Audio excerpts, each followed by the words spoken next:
जाना बहुत मुश्किल होगा। अब मैं क्या करूं? कहाँ जाऊं? वो चिड़िया ऐसे सोच रही थी कि उसे सामने एक पेड़ पर एक पुराना सा घर नजर आता है और चिड़िया उस घर की तरफ चली जाती है। चिड़िया उस घर के दरवाजे पर दस्तक देती है। लूसी कबूतरी दरवाजा खोलती है। वो घर लूसी कबूतरी का था। मैं पहाड़ों वाले जंगल से यहाँ भोजन लेने आई थी और फिर बारिश शुरू हो गई। जब तक बारिश नहीं रुकती आप मुझे अपने घर में रख ले। मेरे पति भी भोजन लेने गए हुए हैं, अभी तक नहीं लौटे।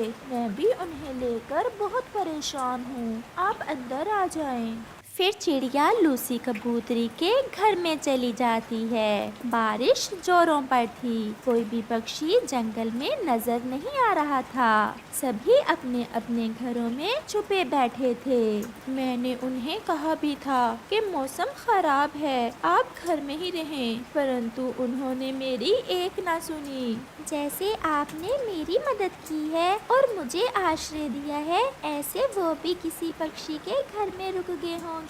मेरे पास ये गेहूं के दाने हैं। अगर आपको भूख लगी है तो आप ये दाने खा लें। नहीं, जब तक मेरे पति घर नहीं आ जाते हैं मैं कैसे भोजन खा सकती हूँ। कबूतर भी तेज बारिश में उड़ता फिर रहा था।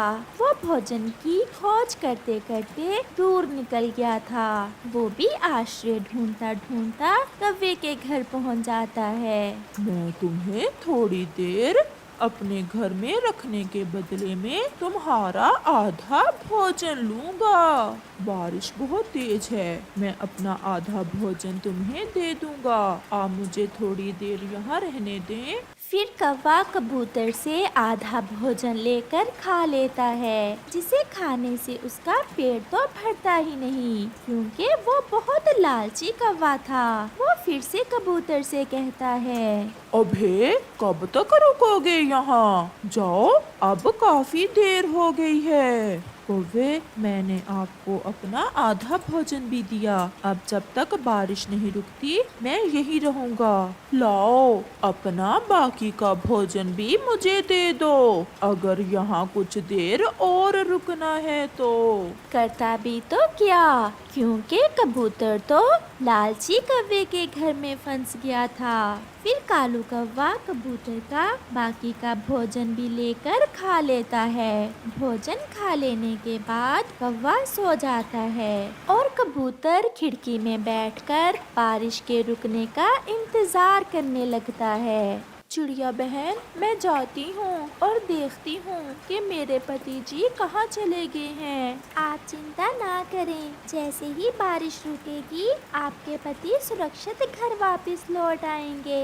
फिर कुछ देर के बाद बारिश रुक जाती है। आसमान भी साफ हो जाता है। ज्यादा भोजन खा लेने से कौवे के पेट में दर्द शुरू हो जाता है। कबूतर, कबूतर, मेरे पेट में बहुत दर्द हो रहा है, प्लीज मेरी मदद करो। तुम्हारे जैसे लालची पक्षी मुसीबत में फंसे पक्षियों का फायदा उठाते हैं। अब बारिश रुक गई है, मैं अपने घर जा रहा हूँ। कबूतर, मुझे बुलबुल के पास ले जाओ। हमारे पास भोजन नहीं है, सारा भोजन तुमने खा लिया है। तुम्हारा दर्द थोड़ी देर में खुद ही रुक जाएगा। ऐसा कहते हुए कबूतर वहाँ से चला जाता है। चिड़िया भी बारिश के रुक जाने के बाद अपने घर जाने ही वाली थी कि कबूतर भी वापस घर आ जाता है। मैं शर्मिंदा हूँ लूसी, मैं आज तुम्हारे लिए भोजन नहीं ला सका। उस लालची कौवे ने मुझे अपने घर रखने के बदले में मेरा सारा ही भोजन ले लिया।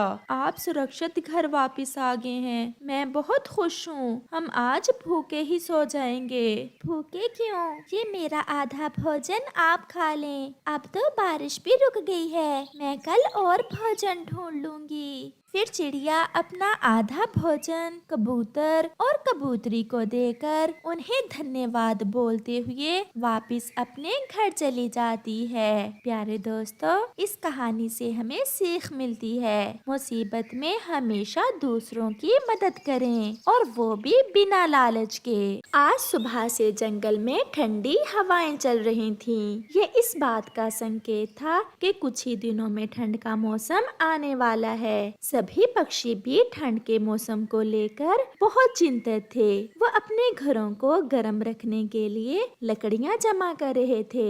तोते भैया, अब कुछ ही दिनों में ठंड शुरू हो जाएगी। मैं अपने घर में आग जलाने के लिए लकड़ियाँ लेने जा रही थी। क्या आप भी जाओगे मेरे साथ? हाँ चिड़िया बहन, इस बार तो मैं काफी लकड़ियाँ जमा कर लूँगा। पिछली बार मैं ऐसा ना कर सका और मैं ठंड में ठठरता रहा था। तो फिर चले, मुझे पता चला है पहाड़ों के पास कुछ सूखी लकड़ियाँ हैं। हम वहाँ से कुछ लकड़ियाँ ले आते हैं। तोता और चिड़िया पहाड़ों की दिशा में चले जाते हैं। फिर चिड़िया लकड़ियाँ उठा उठा कर लाती और तोता उन्हें एक जगह जमा कर रहा था। शाम होने से पहले पहले उन्होंने कुछ लकड़ियाँ जमा कर ली। अच्छा ही हुआ जो हम आज इधर आ गए। दूसरे जंगल के पक्षी तो पहले ही लकड़ियाँ उठा कर ले गए हैं। अब ये कुछ ही लकड़ियाँ थीं जो हमें मिली हैं। अब चलो तोते, जितनी भी हैं इनसे हमारा ठंड का मौसम आराम से गुजर जाएगा।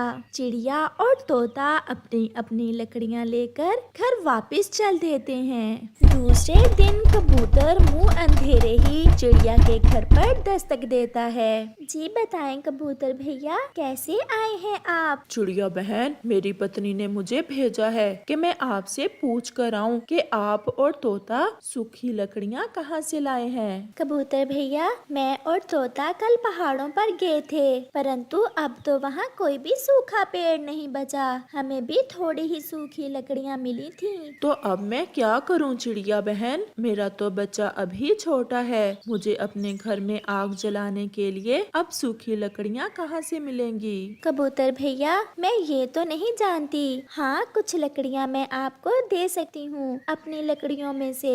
नहीं चिड़िया बहन, मैं कोशिश करता हूँ, शायद कहीं से मिल जाए। फिर कबूतर सारा जंगल घूमता है, परंतु उसे कहीं से भी कोई सूखा पेड़ नहीं मिलता। फिर वो घने जंगल में पहुंच जाता है। वो एक बड़े पेड़ के पास जाकर बैठ जाता है। अभी धूप है, मैं ऐसा करता हूँ, इस बड़े पेड़ से कुछ लकड़ियाँ काट लेता हूँ। ठंड आने से पहले पहले वो लकड़ियाँ तो सूख ही जाएंगी। ऐसा सोचते हुए कबूतर अपना कल्हाड़ा लेकर उस बड़े पेड़ की तरफ बढ़ता है। रुको रुको कबूतर, ये आप क्या करने जा रहे हो? क्या क्या पेड़ जी, ये आप बात कर रहे हैं? हाँ, मैं बोल भी सकता हूँ और मैं ये जानता हूँ कि आप मुझे काटने आए हो।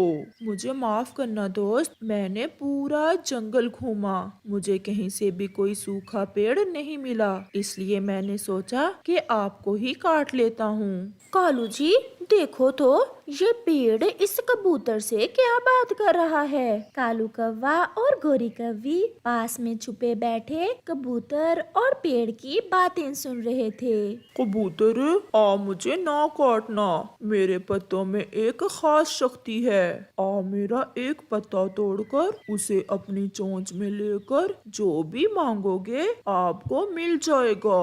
सच? अगर ये सच है तो फिर मेरा काम हो गया। मैं केवल कुछ सूखी लकड़ियां ही चाहूंगा और वही मेरी जरूरत है। मुझे और किसी चीज की जरूरत नहीं है। फिर कबूतर उस पेड़ का एक पत्ता तोड़कर अपनी चोंच में लेता है और कुछ सूखी लकड़ियों के बारे में सोचता है। अचानक कबूतर के सामने एक गठरी सूखी लकड़ियों की आ जाती है, जिसे लेकर कबूतर खुशी खुशी अपने घर चला जाता है। कालू जी, कुछ देखा? हाँ, और ये भी कि ये कबूतर कितना पागल है, कुछ सूखी लकड़ियों पर ही खुश हो गया। अब चलो इस पेड़ के पास। फिर कालू और गोरी अपना कल्हाड़ा लेकर उस पेड़ के पास जाते हैं। दोनों पक्षियों, मुझे ना काटना, आप मेरा पत्ता तोड़कर अपनी इच्छा पूरी कर सकते हो। फिर गौरी पेड़ से एक पत्ता तोड़ लेती है। कालू जी, मैं तो सोने का हार लूंगी। नहीं नहीं गौरी, मुझे ढेर सारा पैसा चाहिए। वो इसी बात पर आपस में लड़ाई शुरू कर देते हैं। सोने का हार। ढेर सारे पैसे।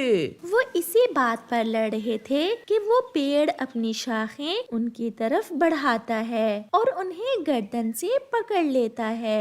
अगर मैं मुसीबत में दूसरे पक्षियों की मदद करता हूँ तो तुम्हारे जैसे लालची पक्षियों को सजा भी देता हूँ। मर गई, कालू मर गई, मेरा सांस रुक रहा है। फिर कालू और गौरी पेड़ से माफी मांगते हैं और फिर कभी लालच ना करने का वादा करते हैं और